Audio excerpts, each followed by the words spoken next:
Good morning, and thanks for joining us here on Condo Solutions. Monday mornings from 9 to 10 o'clock, we talk about the things that affect you in your condo or your homeowners association, some of the rules and regulations, some of the questions you may have relative to what's going on here. Why do they do that? Why can they do that? Can they do that?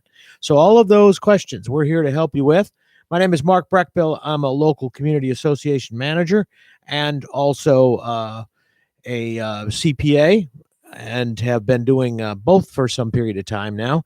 And with me is Peter Mullengarden. Peter is is the attorney on the show. Has been with us as a co-host since the very beginning, back 100 years ago, I guess, maybe 15, 16, 17. We lost track. We'll have to have Evan do research or something, maybe find out how long we've actually been on the air. But good morning, Peter. Morning, Mark. How are you? Good. I'm really good this morning. So just wanted to let the listeners know what's going on and what's happening. Just a couple things I mentioned that we always mention on Monday mornings is that we do welcome your calls. 220-9788, 220-WSTU is the number in the studio. So if you want to call and ask a question, we welcome those. We will answer that question the best we can. The only caveat we give is that we don't have your documents. So a lot of times we cannot give you a hard and fast answer if you were going to court, because we don't know what's in your documents, and your documents could change things. But in general, we'll give you an answer based on what on your interpretation of the documents and on common practices, standard rules, regulations, laws, things like that we know are normally in place. And for that reason, we will also talk about your problem maybe a little broader than your specific question, so that we can also answer the questions of other people who may have similar but not exactly the same questions, or may have similar but not exactly the same documents. So that way it allows us to answer their question as well, and allow them to maybe get something if they're too shy to call. But you shouldn't be too shy to call, because we don't care what name you use. You can use anybody's name. You can disguise your voice. This is me. You can disguise your voice, and we don't care about that. We don't want your association, because that sometimes has other people that say, "Oh, that's not my association, so it doesn't apply to me," and it actually may be the exact same situation that they've got. So, anyway, but don't use that Breckbull voice, if you do want to understand what you're saying. So we don't need to sound like the creature from the Black Lagoon. Yeah, that's it. I was trying to do that thing. They disguise your voice. Yeah, I could tell. Yeah. But and then and Evan, you sound like Charlie Brown's teacher. Yeah, and then that's right. I could be that. No, like what's the other guy's name that's all dirt? What's the dirt guy? Yeah, the teacher does that too. Anyway, yeah, that's pretty much the way we are in the morning. Trying to answer your questions about all of these interesting things in condos and HOAs, and we try to do it as best we can. So if you've got the question, 220-9788, 220-WSTU. That's area code 772. For those of you who are outside the normal listening in our area, we do have some people that join us from other portions of the state, so that's kind of nice, and from other places. So if you're trying to call in, we'll get you in 772-220-9788. So, Peter, I understand that from what I read this weekend, it sounds like the governor's going to remove the executive order. Is that do you hear that too? Yeah, what I read this morning, it sounds like, he just extended the emergency powers at the end of February for an additional 60 days. Okay. But I read where he wants to revoke, I don't know if it's separate from that, he wants to revoke the ability of the cities and municipalities to use emergency powers on their own, to enact their own local emergency orders, dealing with masks and other things. Right. I guess that is linked to the emergency power statute, or the emergency power, that he can issue for, whatever part of the state he deems needs the emergency powers. Before COVID, we just used to see that with regard to hurricanes, right? Right. He would issue right. that for the locale in which the hurricane struck, whether it was, wherever that happened to be. And then, it was used for the COVID emergency. So I'm presuming that's what we're talking about, unless there's a separate thing dealing with the cities. But long story short, he wants to revoke the city's ability to enact this emergency, acts during the COVID. Yeah, relative to the masks. So that we'll have to keep an eye on that, because that could change what happens with the condos and with the For the time being, that aside, unless it gets revoked, I guess it's possible. The emergency powers is in effect. Like I said, it was around February 26th, I believe, for 60 days. So, to run out in April, again, unless he revokes it earlier than that. Yeah, so that we'll keep track of that and see what's going on. Of course, we also got the legislature going, and so that's something that we're going to keep an eye on too. That we'll find out what's going to happen on that in the next 60 days or so, and find out and let you know, see what's on the horizon from that standpoint. Speaking of, go ahead. Things percolating there right now. Everything from investment of funds to records to emergency powers to well, those are the three main things that I've heard about so far. Yeah, so but we'll talk about that more, I guess, as we get closer to the end of the session. Yeah, we've done that in the past, and then stuff looks like a slam dunk, and next thing you know, the governor doesn't sign it or something. It's just kind of we've had a few of those in the past where everything seemed like it was going to happen. We were going to get some problems fixed, and then something came up with fire. Usually, they had to do with the retrofitting of the fire sprinkler systems. Like I said, we'll see. I don't like to talk too much, and I think it is important to understand what laws are being considered, to be enacted, but at the end, what really matters, obviously, is what does get enacted. Right.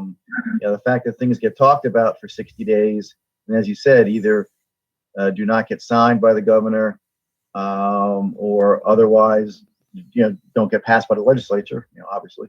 So I don't like to get too crazy about legislation until we actually know whether it's going to be law or not. Yeah, no, I know what you mean. That's where we're standing right now on the tax side. They passed this tax bill this spending bill that they just passed at the end of the year, or after the end of the year. This last one that provides the 1,400, but there's retroactive provisions in it. I haven't been able to figure out, other than I know there's a retroactive provision in it that the first $10,600 or so worth of unemployment insurance payment is not subject to tax. It's tax free, and that applies retroactively. So if somebody's filed their tax return and they included that on their tax return, which they would have had to do if before this, they actually have money coming back. But the IRS doesn't know how to get it to them yet, because they don't want you to file an amended return, because they're not ready to accept amended returns. So it's kind of an interesting situation. Then there's some other changes that were made to the earned income credit and the additional child care credit. I heard one case is that it was retroactive, heard in another that it's not. So I don't know what the deal is there. But yeah, it's an interesting year regulatorily, regulation wise, and regulatory changes, because some of this stuff that's happened, and some of it was already scheduled, some of it wasn't scheduled, some of it got changed, and we've had multiple changes. So it's going to be important to kind of stay on top, like you said, Peter, to make sure we know what actually did happen and what didn't happen, and make sure we know we're not doing something based on what we thought was going to happen, and then that didn't happen. So we'll keep an eye on all of that stuff coming up here, and try to let you guys know as listeners what's happening, and what has passed, and what gets signed and what doesn't. So, and Allison will be taking care of keeping us up to speed on that, I think, mostly. So that'll be good. We'll have some Yeah, information there. I mean, she'll come back on, probably in April, when we're closer to knowing more in terms of which bills have traction, which bills Yeah, don't, what's going to things make like it that. through? Yep, exactly. So, um, other than some of those kind of things, the one other thing I was going to mention, Peter, is you mentioned about the uh, governors declaring you typically in a hurricane, and I would mention just since we're not in hurricane season, but a lot of people are new to the area and may not realize it, but a lot of people wonder why the governor declares an emergency, before really, in some cases, before the thing is hit. I think one time that there was one declared before it actually hit, and before hurricane hit. And the reason is that uh, all of the federal action can't take place until the governor steps in, is really the way it works. And so, the governors usually try to declare early to give the president as much flexibility as possible. Interestingly enough, as it relates to some of the aid that comes with that declaration by the president, um, it's for you to get like tax relief from the standpoint of having your tax return due and things like that. Um, that actually, even if the president declares it a disaster area, if FEMA doesn't declare um, your area a disaster area, your county a disaster area, then some of the provisions of the president's order don't count, whereas the governor's order still would count potentially for any of that type of stuff. But for federal aid, sometimes you get in a situation where your area gets missed as far as FEMA, because FEMA's can't declare unless there's a certain amount of damage, physical damage. So it does make it complicated. What's what's interesting now is that typically those are short-term periods of time. They're a couple days, a few weeks, whatever, that it's declared. At the most, you're postponing things a month or two. But now we've had a presidential declared disaster area and a governor's declared disaster area for over a year, almost a year now. So um, it's going to be interesting to see how some of this stuff applies. And also, just as a side note, uh, there are questions right now. Some of these benefits that are tax free at the federal level that the U.S. government has declared are going to be tax free may not be tax free at the state level, and vice versa. There are state grants that have come through that may be taxable for federal purposes, and some of the state tax issues are still being addressed, and that's why we don't have solid answers on some of that. But there's still questions on some of these things relative to PPP loans and other things as to whether or not at the state level the state will follow the federal government in terms of making that tax free. So anyway, just be aware that there could be differences right now for individuals. That there doesn't appear to be a lot of differences, but there could be, and there could be differences in terms of or things that you can utilize if the government didn't get your estimated payments and things like that. I know that's not specifically on the condo HOA thing, but there is a lot of stuff going on at the state level too that's making things complicated, and that's going to complicate the HOAs and the condos because some of them have filed, for example, paper tax returns. If you're an association, and of course many of them have their return is due in about another month.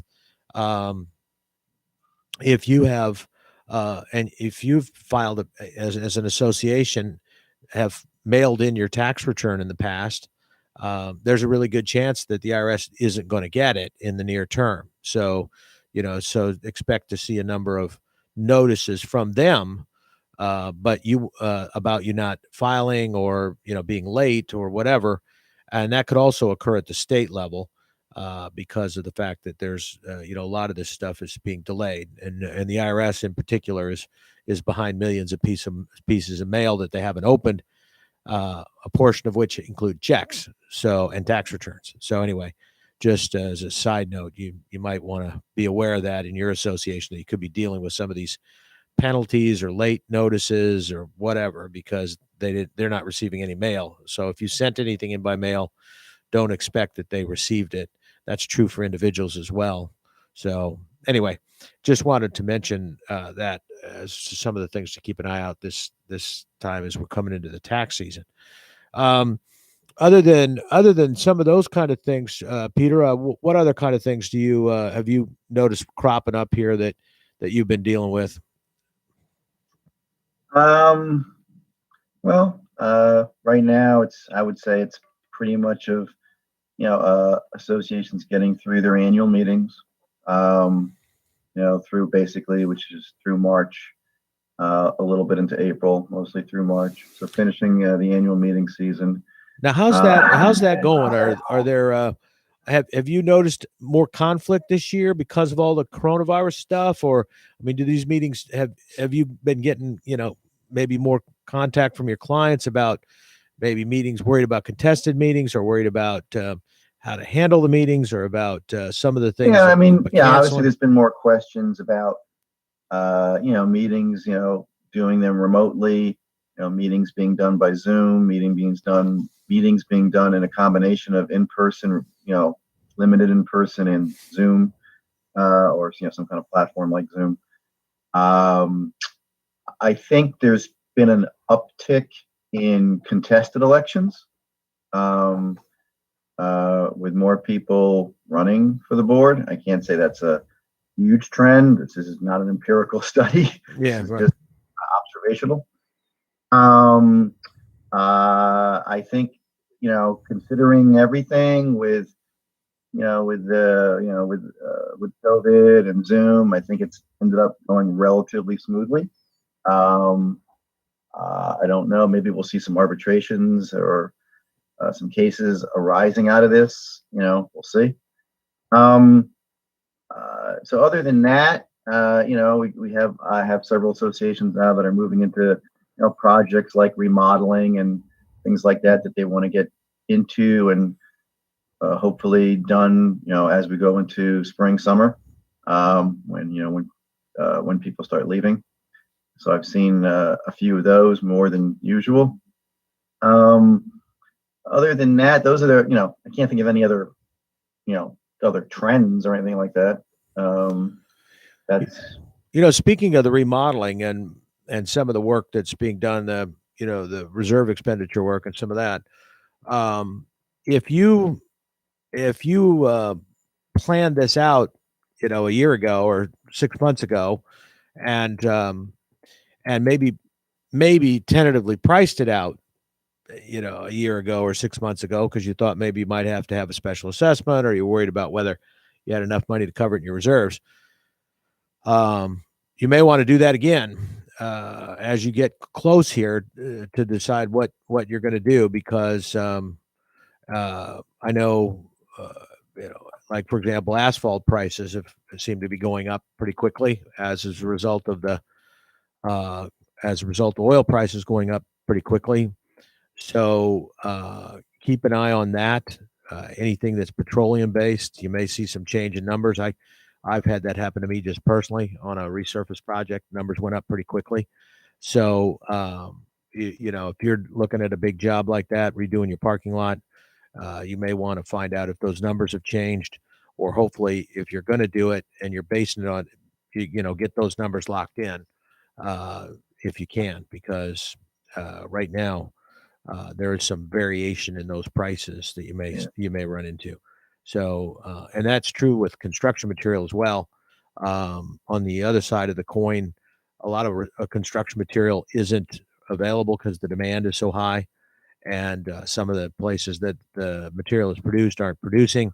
So you may be in a situation kind of like we are after a hurricane, where some of those supplies aren't available because there's just so much work being done.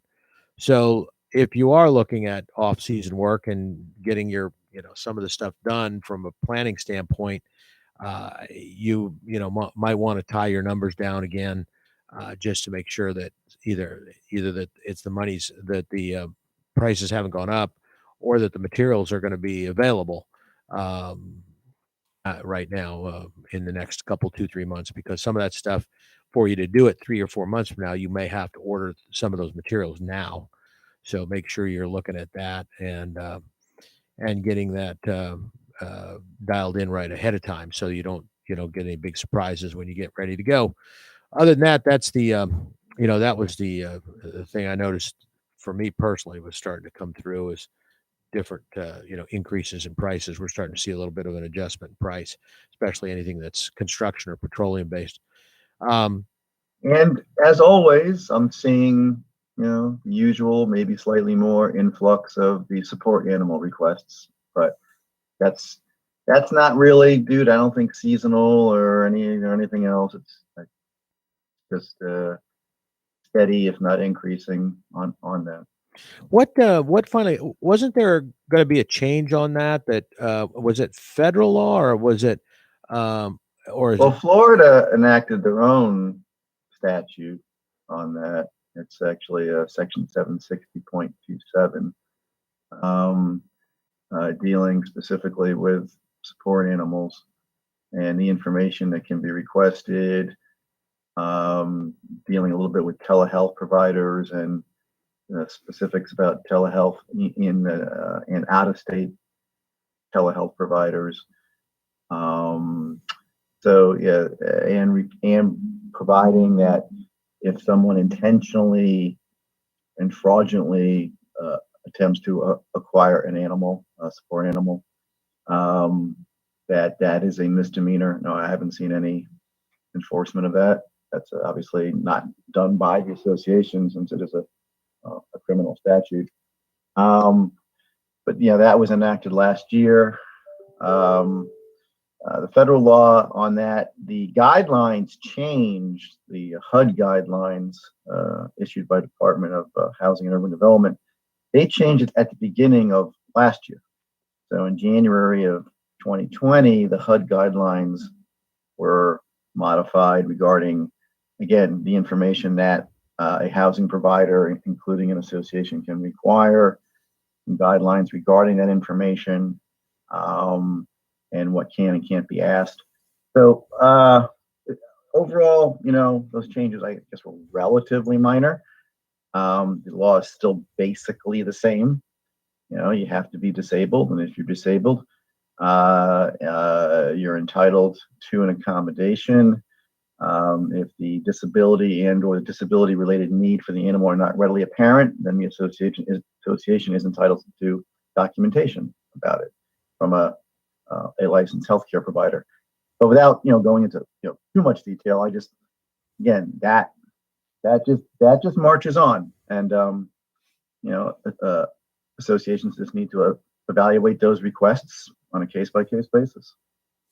Yeah, and there was some wasn't there a there was a little bit of tightening in terms of who can sign off on these things, that it has to be somebody in the field that somebody who's licensed in No, the field. not necessarily. It's just a licensed healthcare provider. It doesn't Is that what necessarily it's have to be a psychiatrist or a psychologist, or it can be a physician. It can even, under the HUD guidelines, it can even be an optometrist and things like that. But again, they're talking more about visual impairment. But um, uh, as long as it's a licensed healthcare professional, healthcare practitioner, um, that's probably sufficient in terms of who can issue the documentation. You still are not permitted to require an affidavit or sworn statements from the healthcare provider. In Florida now, you can, by their new law, you can require that they submit current inoculation vaccination information regarding the animal Hmm. at the time that they request. That's in the state law. So now, how it shakes out, by the way, between state versus federal and what supersedes what, federal obviously is federal, and that does supersede. And in the event of any direct conflict, I do think the state law can supplement the federal, just can't, directly conflict with it. What with that law and with the change, what what other kinds of changes have we seen in that area of the not only the support animals, but just in general in terms of restrictions on housing relative to things like leasing and some of that are there anything that we're dealing with right now on that and that would limit the association's ability to restrict leasing or stays? Have you heard Well, what's I going on mean, with the Airbnb type situation? How's that going? I believe that again, I don't want to get too deep into weeds on proposed legislation. I believe there's proposed legislation to dealing with HOAs to make it somewhat similar to the condominiums, where in condominiums, when you enact a leasing restriction and you have to do it through your declaration of condominium, not through your rules. But when in condominiums for the last, I guess it's been about 10 years now, when you enact a leasing restriction, then it's only effective. And by the way, this is a restriction dealing with either the frequency or the duration of a lease. In other words, can you lease and how frequently can you lease and the term of the lease. When you restrict that in a condominium through an amendment to your declaration, it's only effective upon those owners who consent, or in other words, vote in favor of the restriction, and to owners who acquire their units after the restriction becomes effective, so after it's recorded. For those owners who either don't vote or voted against it, they're grandfathered under the current leasing restriction. The ones that were in existence before the amendment. And then when they sell their unit or transfer their unit, that unit will then be subject to the new restriction. Again, if that owner voted against it or did not vote. In the HOA law, that's not there. Supposedly, being proposed is a law similar to the condo law. It's not identical. Also with this grandfathering, and there's been talk about basically not allowing prohibitions against Airbnbs and VRBOs, but I believe there's going to be an exception in there for HOAs that they can preclude it. But that law, I don't want to get too deep into that because they've been talking about that for the last few years. It might actually get passed this year. We'll see. But that's this state. Right now, there is no state law regarding leasing for an HOA. It's whatever your documents say. Condo, again, it's still what your documents say, but then they have this provision about, like I said, for the grandfathering of a new restriction. And then one of the things too, the other thing is kind of bouncing back a little bit again to pets now, not necessarily support animals, since I've already talked about parking. So I've hit parking, pets, parking, pets, and leasing. So that's right. That's the trifecta. I know I've got them going, but one of the questions that has come up a couple times is, if you've got restrictions on, you may not have restrictions on pets, and so you've got whatever size pet maybe it's unlimited, maybe you can have up to two, or maybe two up to 50 pounds each or something like that. And we know that an emotional support animal is not considered a pet, so it's kind of not bound by any of that provision. But in relation to some of these, some associations have restrictions that say you can have up two dogs up to 50 pounds, but they can't be certain breeds, or they can't be aggressive breeds, or now have those types of things held up, and how broad can they make that? I mean, that Chihuahua bothers me. I've seen them nip it at stuff and hurt. They can break the skin. So I'm just kind of wondering, can I get to a dangerous Chihuahua? Or how wide is the loop on that one? Well, those restrictions are enforceable, but not enforceable against support or service animals. Right. Okay. So you can have a restriction on size and breed and number of animals. And in an ordinary circumstance, those are enforceable. However, since, as you said, support animals, service animals are not pets, they are, They are considered to be, working animals. They're not pets. Um, uh, those restrictions, again, on size or breed, or even the number, are not enforceable as long as the individual is entitled to an accommodation for that animal. It's called a reasonable accommodation. Uh, Same thing with uh, some places charge some kind of deposit or registration fee for an animal. Uh, those deposits or the registration fees are not applicable to the support or the service animals. Again, because they're not pets. So Now, that's how that works. what about the breed stuff? Is there a definition of if somebody has in their documents dangerous breed or something like that? Is that, or do they have to name the breeds Well, specifically for it to be yeah, I mean, well, that's going to be a enforceable? case by case basis. Obviously, any ambiguity in your documents, just as this, and this is general. This isn't, necessarily specific to animals, but any ambiguity in your documents in a restriction is going to be read against the association and in favor of the owner or the resident who's trying to challenge that. So, because and again, uh, restrictions on the use of property. Again, this is just in general, not talking about animals in any specifically. Restrictions against property historically, going back to the Stone Age, are not favored in the law. So any restriction on the use of property is read narrowly and read strictly, and ambiguities are construed against the party who is trying to restrict the use of property. This goes back to property law 101. So if your document says, we do not allow dangerous breeds, that could be a problem. Okay. If that term is too ambiguous as to what is a dangerous breed, as opposed to specifying, whatever you think dangerous breeds are, whether it's, the pit bulls, German shepherds, Dobermans, Mastiff, whatever. And then we run into what about the mixed breeds? Right? Mm-hmm. If the animal is a mix of this and that, is that now precluded? In all of this, again, this is just a case by case basis. Going back to law school 101, where you're going to be applying the facts and the law and trying to come out with an answer. So, what does the language say? What are the facts we're trying to apply that language to? And then it's up to if there's a challenge or a case, and then it's up to the arbitrator or the judge, whether it's arbitration or court, to reach that determination. Generally speaking, specificity better than generality, because generality will lead to ambiguity. Ambiguity will lead to the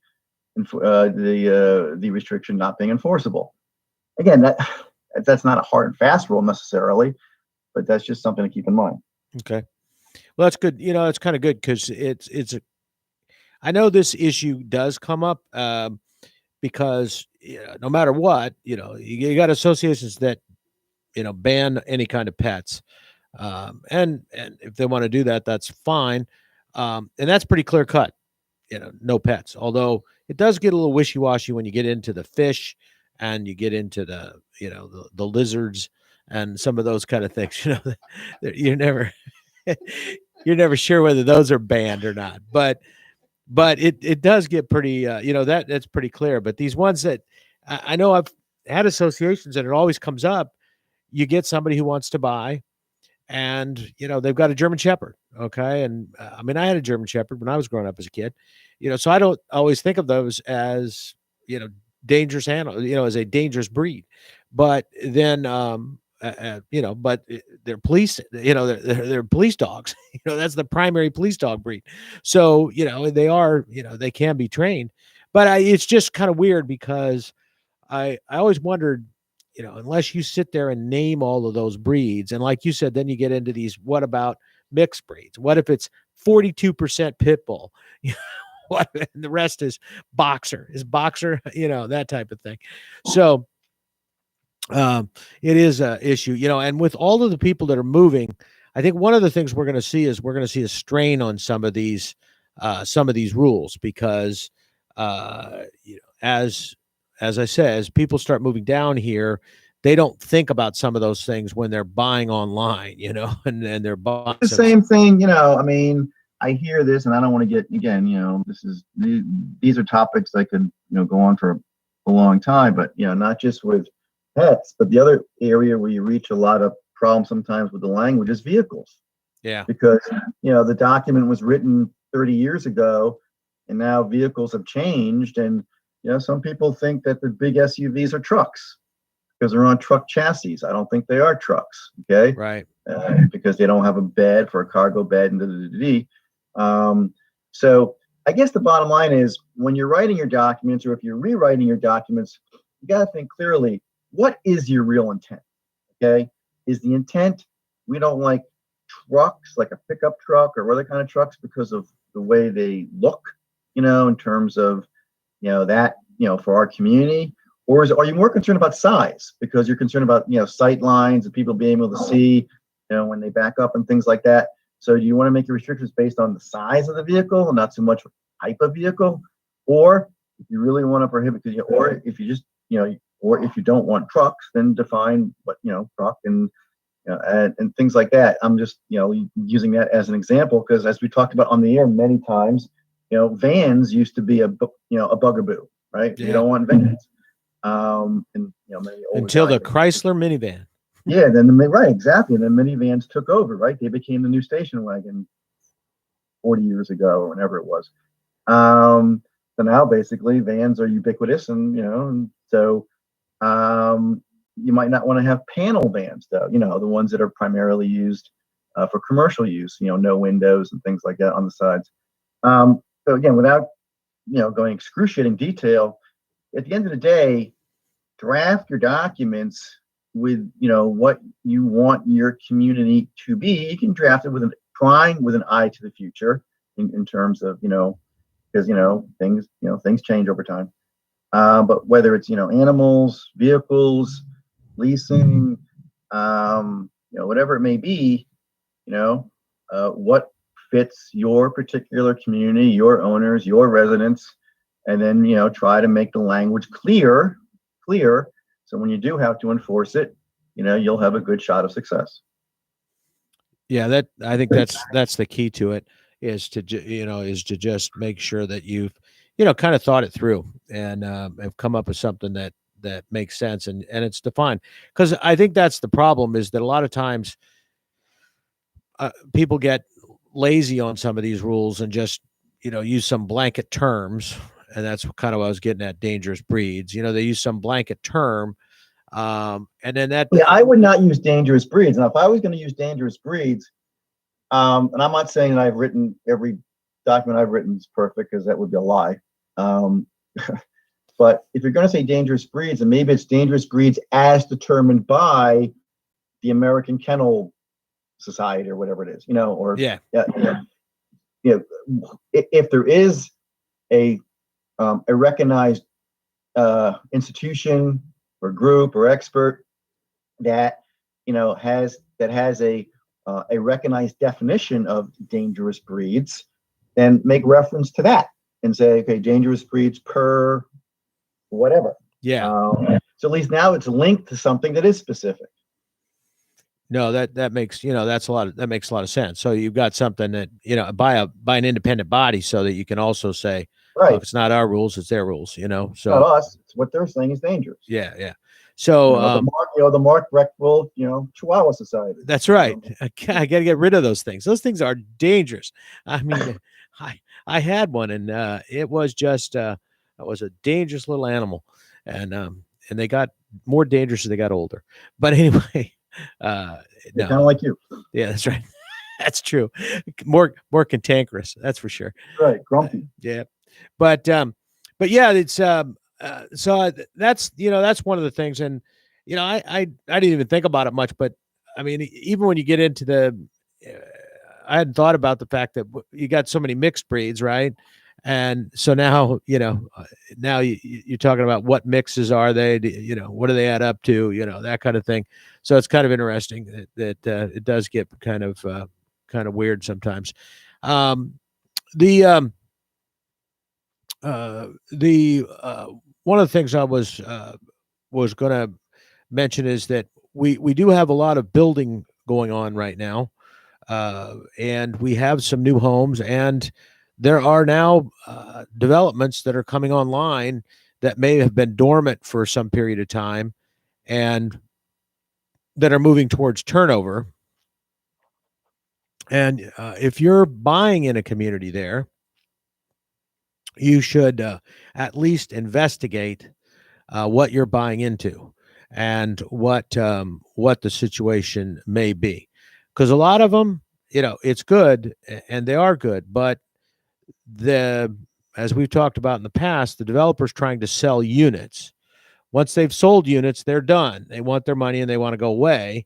So they're not really interested in continuing to make preserve the long term aspect of the association, because they don't have any more units to sell there. So they're not going to go back in and rebuy them and resell them. So they just move on.